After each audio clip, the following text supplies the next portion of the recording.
Alors la parasha de Kitissa est une parasha qui contient beaucoup d'éléments et elle commence par quelque chose d'intéressant. Elle commence par l'idée de décompter les enfants d'Israël. Et le décompte des enfants d'Israël se fait par l'intermédiaire de Machatzit HaShekel. C'est-à-dire que chacun devait donner, d'ailleurs on aura dans pas longtemps la parashat Shekalim, le Shabbat qui précède Rosh Chodesh Adar. Cette année on a 2 mois de Adar, donc c'est reporté d'un mois tout ça. Et on a l'habitude le jour de Ta'anit Esther de donner précisément Zecher, les Machatzit HaShekel. Alors il y a une grande question qui se pose. Pourquoi est-ce qu'il fallait décompter les enfants d'Israël? Quel était le but? Il y a eu des moments où on avait besoin de ce recensement, par exemple à l'époque des rois, où ils devaient savoir combien d'hommes pouvaient-ils prendre au combat, comme à l'époque du roi David et Shlomo. Par contre, là, on est en plein milieu du désert, on est sorti d'Égypte, et voilà qu'on nous dit, ben voilà, il faut décompter les enfants d'Israël. Alors, c'est une question qui est intéressante. Pourquoi décompter les enfants d'Israël? Ça, c'est la première question. La deuxième, qui découle de celle-là, c'est pourquoi est-ce que ce décompte se faisait par ce mécanisme-là de donner Machatzit HaShekel? Il y a plusieurs façons de décompter les gens, quoi. C'est facile. On sait comment compter les personnes. Or, voilà que la Torah indique que le décompte devait se faire par l'intermédiaire de Machatzit HaShekel. Alors, on a ici une explication qui est importante et qui va nous faire mettre l'accent en fait sur 2 éléments qui se complètent et qui vont nous expliquer d'une part la raison du recensement, et d'autre part, pourquoi faire ça par l'intermédiaire du Machatzit HaShekel, surtout qu'il est marqué que c'est les chaper al nafshotechem. C'est-à-dire qu'il y a une idée de kapara qui apparaît là, et la kapara, c'est en général quelque chose qui est à racheter, et on veut comprendre qu'est-ce qui était à racheter. Pourquoi fallait-il une kapara précisément à ce moment-là? Alors, voyons ensemble le texte du Rav Munk. La Torah, cependant, ne se prononce pas sur les raisons pour lesquelles le rassemblement des fonds devait être lié au recensement du peuple. Alors, on a besoin d'argent. On a besoin d'argent parce que, d'abord, pour tous les besoins du Beth Amikdash, il fallait acheter des bêtes pour offrir les korbanot, qui étaient offerts régulièrement au Beth Amikdash, et tous les besoins qu'il y avait au Beth Amikdash, on a besoin d'argent. Ok, ça se comprend. Mais pourquoi lier cela au fait que ça permettait de décompter le peuple et que ça devait être donné précisément en vue du décompte du peuple? C'est intéressant. On lit a priori 2 choses. Si on a besoin d'argent, eh bien, ça s'appelle les impôts. Et si dans tous les peuples, le monde entier, quand on a besoin de financer des besoins de la collectivité, on prend des impôts. Or voilà que là, les impôts ne sont pas simplement des impôts. C'est une somme qui va être donnée par chacun, égale d'ailleurs par chacun. Personne ne peut donner plus, personne ne peut donner moins. C'est pas donc comme les impôts. Et ça doit permettre de recenser en même temps. Ce recensement n'était pas rendu nécessaire pour des fins militaires, tel fut le cas à l'époque des rois Shaoul et David. Aussi sommes-nous amenés à nous référer au motif indiqué par Rashi au début du livre de Bamidbar. C'est par affection pour les enfants d'Israël que l'Éternel veut faire leur compte à tout moment. Lorsqu'ils sortent d'Égypte, il les compte. Lorsqu'ils ont failli par le péché du veau d'or, c'est la paracha, à nouveau il les compte pour connaître le nombre des survivants. Lorsqu'il vient faire régner sa shrina parmi eux, il les compte. Le premier Nissan, le tabernacle fut érigé et le premier Iyar, il les compte. Déjà au début du Chumash de Shemot, Rashi souligne que le dénombrement répété des enfants d'Israël signifie de la part de Dieu une marque d'affection, comme par exemple une maman qui compte ses enfants. Et il m'en manque un. Et il m'en manque un. Où il est? Vous connaissez? Ben, évidemment. Chacun, elle rassemble tout son troupeau et elle vérifie que tout le monde est bien là. D'accord? Alors elle est compte. Mais on est 5. Où il est? Où il est celui-là? Alors, ça c'est quelque chose qui est donc de la part de Akadosh Baruch Hu qui prouve quel amour il manifeste envers nous et combien il est soucieux de savoir combien on est. C'est pas qu'il a besoin de connaître ce chiffre. Évidemment, Akadosh Baruch Hu, il le connaît sans le dénombrement. C'est pour nous prouver à nous combien il nous aime. D'accord? Alors, ça c'est a priori la raison la plus simple. Alors, je passe au deuxième paragraphe. Le dénombrement des enfants d'Israël est certes susceptible de susciter l'affection divine à leur écart, car il était lié pour chaque individu à la fourniture des preuves de son Yirus. Alors, là, on aborde quelque chose d'important. C'est-à-dire que faire partie du décompte des enfants d'Israël, ça veut dire qu'on fait bien partie d'Israël. C'est important de se rendre compte de ça. Quand on publie la statistique des Juifs de ceux qui vivent en Eretz Israël, par exemple, d'accord? Ça veut dire qu'on a bien prouvé qu'on faisait partie du peuple. C'est-à-dire, a priori, tu donnes quelque chose et on va te décompter comme faisant partie du peuple. Ok, tu sembles être qu'un individu parmi les autres. Mais de notre côté, quand tu y réfléchis, tu t'aperçois qu'on t'a fait un grand cadeau. On a accepté que tu sois compté comme étant celui qui est considéré comme faisant partie du peuple. Ça, c'est un mérite énorme. C'est un mérite énorme. Tu fais partie du peuple. C'est comme quelqu'un qui reçoit sa Teudat Zéhout, il doit obligatoirement faire une Seudat Odaya, d'avoir reçu une Teudat Zéhout israélienne. Imaginez-vous, j'ai la nationalité israélienne. C'est-à-dire qu'on accepte de me considérer comme étant celui qui fait partie de cet État. C'est pas une petite chose. Ça paraît anodin. Mais essayons de nous rappeler notre histoire pendant 2000 ans et vous comprendrez qu'est-ce que ça veut dire. D'accord? Surtout si aujourd'hui on vit en Alsace. Pourquoi je dis ça? Ou partout ailleurs. D'accord? On est bien content d'avoir un passeport israélien. D'accord? Alors ça, il y a des moments où il faut s'en rappeler. Il y a des moments où il faut être conscient de cela. Et ça, le fait que Moshe Rabbeinu lui-même s'est baladé dans tout le camp d'Israël, il est passé de tente en tente. Et quand quelqu'un disait Shalom, Shalom Moshe Rabbeinu, Morenu Rabbeinu, Bechavod, en quoi je peux t'aider? Il dit, je veux savoir combien vous êtes dans cette tente. Combien il y a dans ta famille? Eh bien, on est 6. Ah, alors il faut me montrer votre acte de naissance pour bien prouver que, tous ceux qui sont là sont bien tes enfants. C'est pas une chose qui est petite.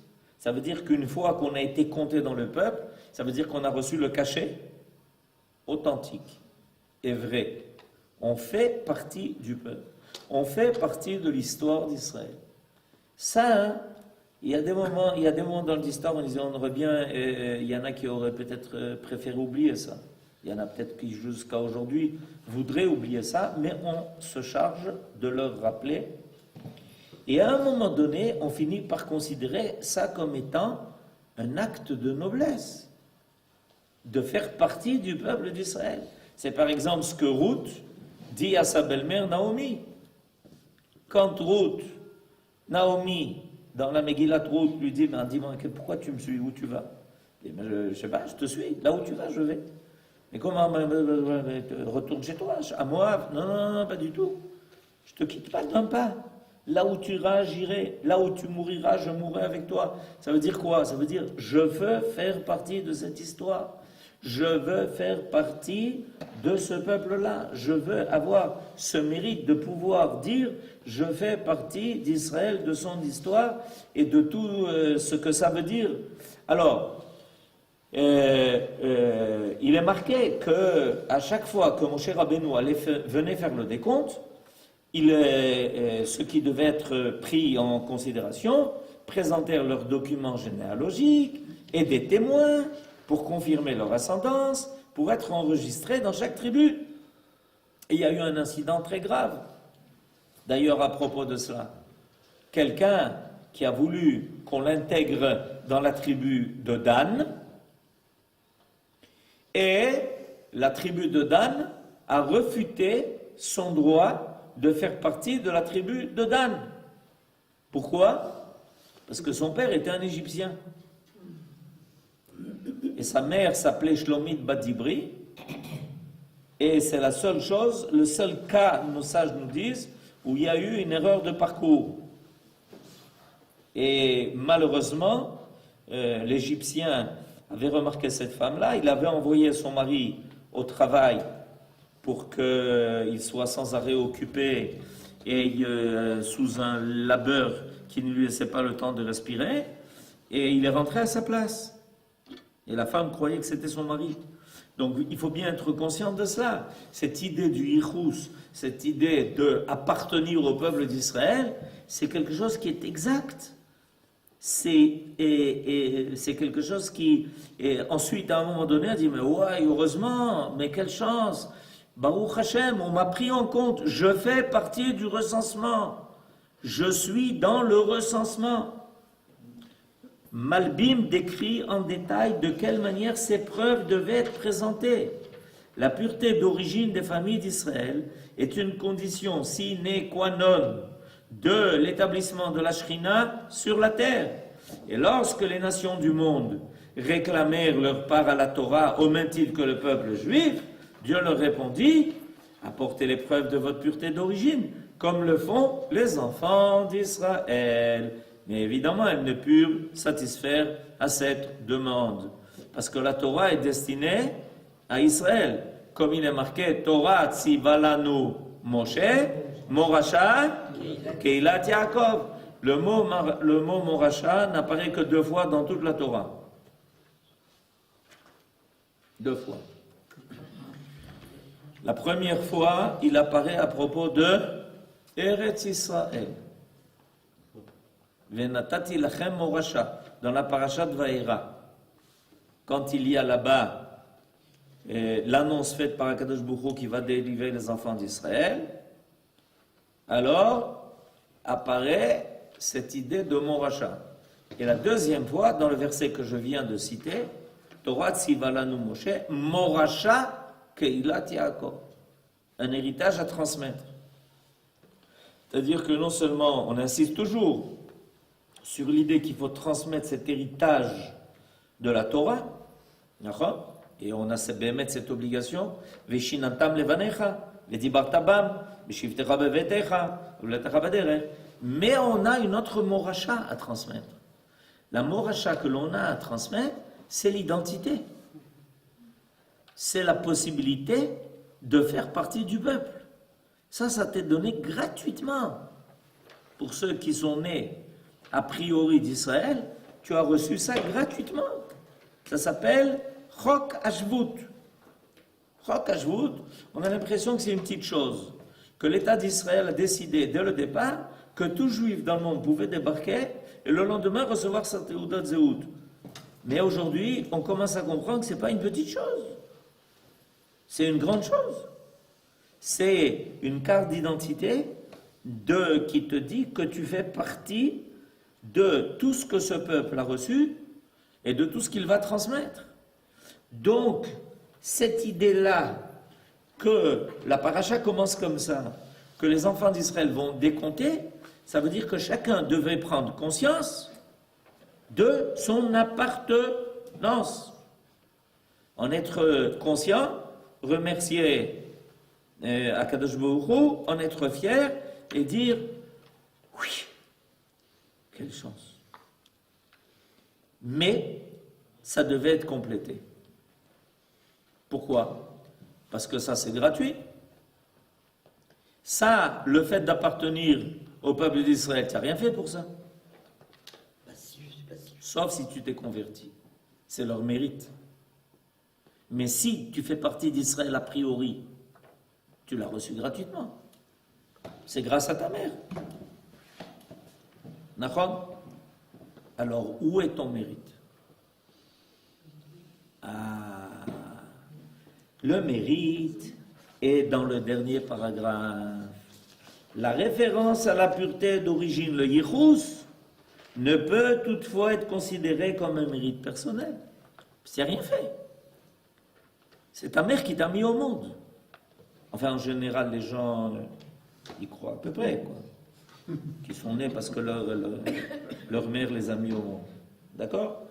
Or, la présence de la Shrina parmi les hommes ne peut se justifier que par des actes méritoires de leur part. Et la Torah désigne à cet effet la mitzvah de Machasita Shekel. J'explique. D'un côté, c'est énorme. C'est pas énorme, c'est plus que ça. C'est un neshama. Tu es né juif, tu fais partie du peuple d'Israël, tu as été décompté, tu fais partie des statistiques. Quand chaque année on nous donne les statistiques du nombre de juifs qui vivent en Eretz Israël, tu te dis, waouh, je suis dedans. Ouf. Comment font-ils? Grâce à Dieu. 45. Mais c'est pas encore ton mérite. C'est pas ton mérite. C'est le mérite de ta mère, mais pas le tien. C'est le mérite de tes parents, mais pas le tien. Alors où est ton mérite? Voilà, maintenant on comprend. On doit racheter ce mérite. Et comment on rachète ce mérite? Par le Machatzit HaShekel. Contribuer par un don matériel au devoir de la communauté. Tel est le sens de cette mitzvah, dont l'accomplissement de la part des hommes leur assure la résidence de la Shrina parmi eux. C'est-à-dire, au début, on te dit, regarde, tu fais partie d'Israël. Wow, je suis fier. Fier de l'être. Qu'est-ce que tu as fait? Qu'est-ce que j'ai fait? Ben, je sais pas grand-chose. Ben, il faut précisément que tu aies le mérite de ce qui t'a été donné. Et si on réfléchit à ça, on s'apercevra que l'essentiel de notre vie, c'est de mériter ce qu'on nous a donné. On nous a donné et on te demande de le mériter. Je donne un exemple. Noten lechem lechol basar. Akadosh Baruch Hu donne du pain à toutes les créatures. D'accord? Donc on l'a. C'est assuré. Puisque c'est marqué que c'est Akadosh Baruch Hu qui donne le pain. D'accord? Alors pourquoi est-ce qu'il faut prier, faire la bracha avant, faire la bracha après? D'accord? Pourquoi? Pour mériter ce qui nous a été donné. Mais on l'a déjà reçu. Et justement, c'est ça. Tout le jeu est là. Mériter ce qui t'a été donné. Est-ce qu'on peut dire que c'est un acte de Takaratatov? Ben, bataille qu'on peut dire que c'est un acte de Hakaratatov. C'est plus que cela. C'est plus que ça, Eliaou. C'est un rachat. Je rachète ce qui m'a été donné. Akadosh Baruch Hu m'a donné la vie et je la rachète. Comment? En étant méritant dans ma propre vie. En étant méritant dans ma propre vie, je rachète ce qui m'a été donné. Quand Akadosh Baruch Hu t'a fait naître, il t'a donné 120 ans. Kol hakavod. À qui? À Akadosh Baruch Hu, mais pas à toi. Alors qu'est-ce qu'il faut que tu fasses? Ben, il faut racheter. Il faut racheter. Tu es né Israël. Waouh, ils méritent. Aujourd'hui, tout le monde veut venir en Israël. Ils s'infiltrent de tous les côtés. Donnez-moi juste la possibilité de vivre ici. Moi, je l'ai reçu gratuitement. Ben, il faut le racheter. Ça s'appelle le chaper al nafshotechem. C'est ça l'idée de Zecher le Machazit Shekel. Et comment tu vas le faire? Ben, tu vas donner quelque chose qui t'appartient. C'est d'accord. Tu vas donner quelque chose qui t'appartient, un bien qui est à toi, et tu lui dis voilà, je le consacre à quoi? À quoi? À quoi je le consacre? Réfléchissez bien à quoi c'est consacré. Au rachat de mon âme. À la communauté. Pourquoi? Parce que tu es juif par la communauté, ya Habibi. Tu n'es pas juif parce que tu as monté l'Everest. C'est la communauté d'Israël qui t'a donné la possibilité d'apparaître comme étant un de ses membres. Donc, comment tu vas racheter? En redonnant à la communauté. En donnant à la communauté par le Machasit à Shekel, c'est-à-dire à tout ce qui va servir aux besoins d'Israël, au Beth Amikdash, les korbanot, tout ce qui est fait là-bas. En réalité, tu dis, voilà, je l'ai reçu gratuitement, mais je le rachète. Je vais être méritant de cela. Et c'est pour ça que tout d'un coup, le dénombrement, regardez l'idée extraordinaire qui apparaît, se trouve lié avec Machatzit Shekel. Mais quel rapport? Réponse, parce que quand tu as été dénombré comme faisant partie d'Israël, c'est gratuit. Qu'est-ce que tu as fait pour ça, mon petit? Dis à ta mère, Ima chérie, biscuta. Léo, c'est grâce à ma mère. Maintenant, il y a Habibi, grandit et commence maintenant à donner quelque chose qui te fera mériter ce que tu as reçu gratuitement. Kapara aleik. Ça s'appelle les chaper al nafshotechem. Vous parlez yiddish? Oui, ça s'appelle les chaper al nafshotechem. C'est le yiddish courant, ça. Il n'y a qu'un yiddish dans le monde. Rav, on n'a pas l'habitude de ça. On a l'habitude de recevoir si on mérite. Ah, ça c'est quand on prend le chemin au milieu.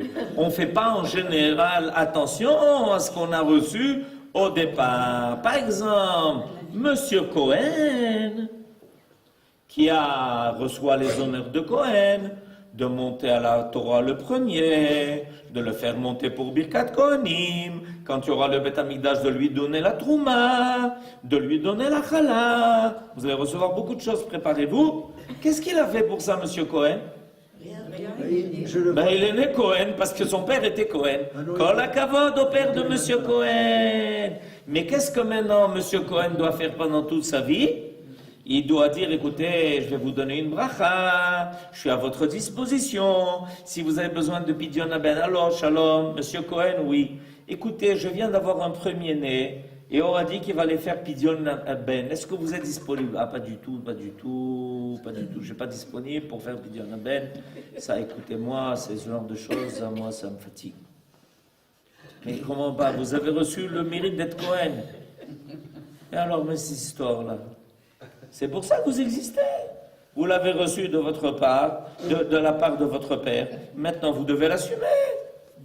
Et comme ça, dans tous les domaines, c'est comme ça. Dans tous les domaines. Mais c'est ça. On est là pour acheter. Je sais je suis en train de tourner les choses dans un autre sens.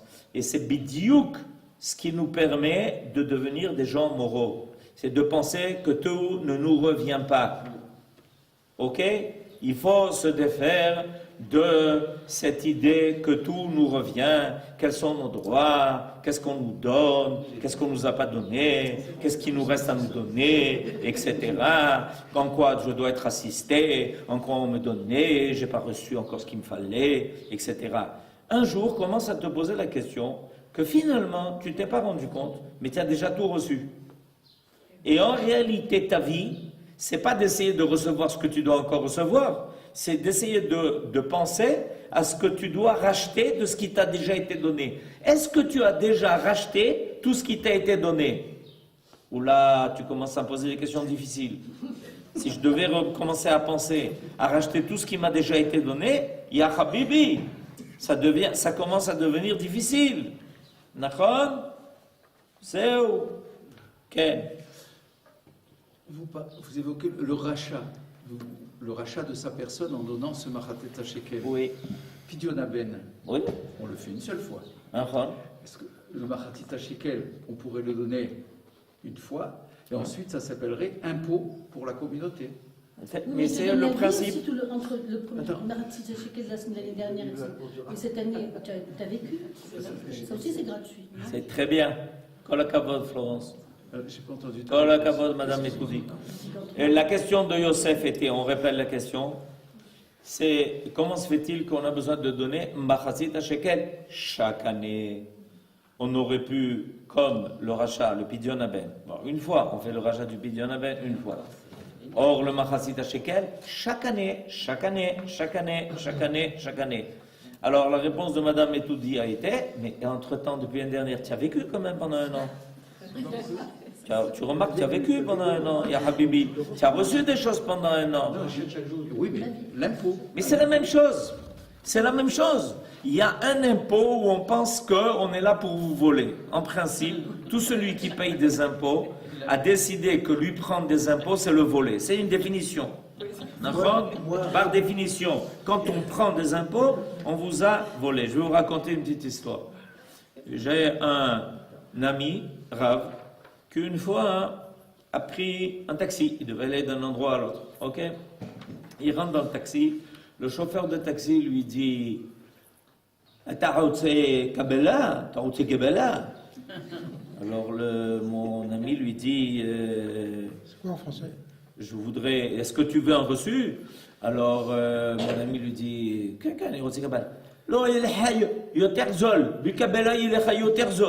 sans reçu ça sera meilleur marché. Alors mon ami lui dit non, je veux une Kabbalah, je veux un reçu. Il lui dit pourquoi la main t'as reçu Kabbalah? Alors il lui répond parce que si tu me donnes pas de reçu, tu payeras pas d'impôt. Alors mon ami entre-temps, il a bien compris que le chauffeur de taxi c'était pas quelqu'un qui était recensé dans les statistiques d'Israël. Alors il lui dit alors lama t'arrosé les shalem missim. Pourquoi tu veux à tout prix un reçu? Tu vas gagner parce que tu payeras moins cher et moi je gagnerai, comme ça tout le monde est content. Alors mon ami lui a répondu parce que s'il n'y avait pas de missim, s'il n'y avait pas d'impôt,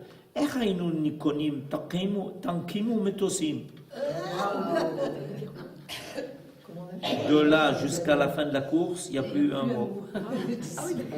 Comment on l'achèterait?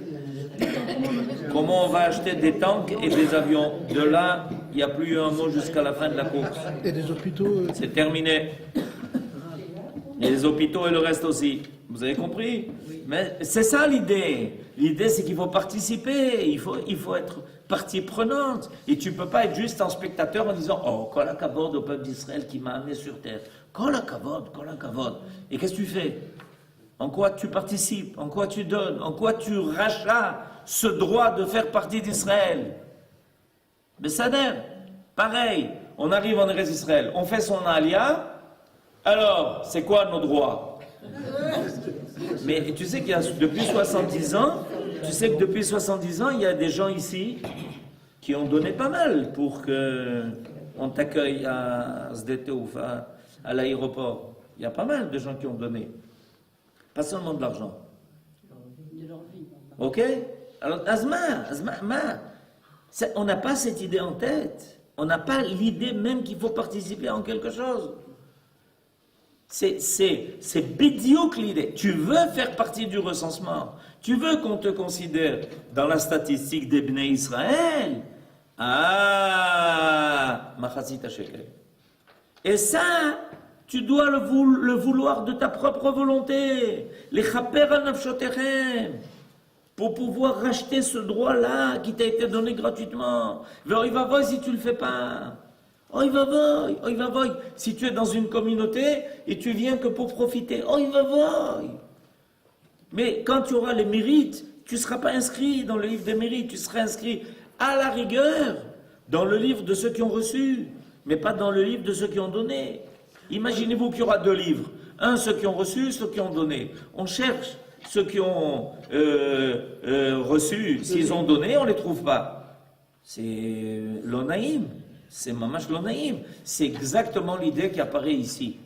Ken, Abraham. Non, je voulais raconter, il y a deux questions. D'abord, comment sait-on, ici on fait des statistiques, mais comment fait-on le dénombrement actuellement? Vous savez-vous comment ça se passe? Bien sûr. Quel est le système? Personne ne vient chez moi, personne ne me demande. Premièrement, il y a toutes les quelques années des gens qui passent de maison en maison.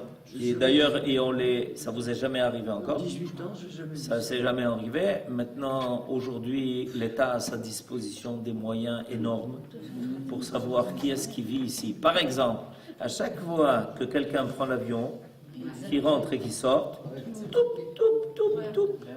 on sait exactement qui vous êtes, quand vous êtes arrivé, quand vous êtes reparti. À part ça, il y a des tas d'autres moyens, ok, qui sont à la disposition de l'État et ils connaissent exactement tout ce qui se passe, qui est là, combien de personnes par endroit, etc., etc. Mais l'idée générale et globale qu'il faut retenir de tout ça, et c'est important de le savoir, Parashat Ki Tisa commence par le droit de faire partie d'Israël et l'idée de aussi le racheter.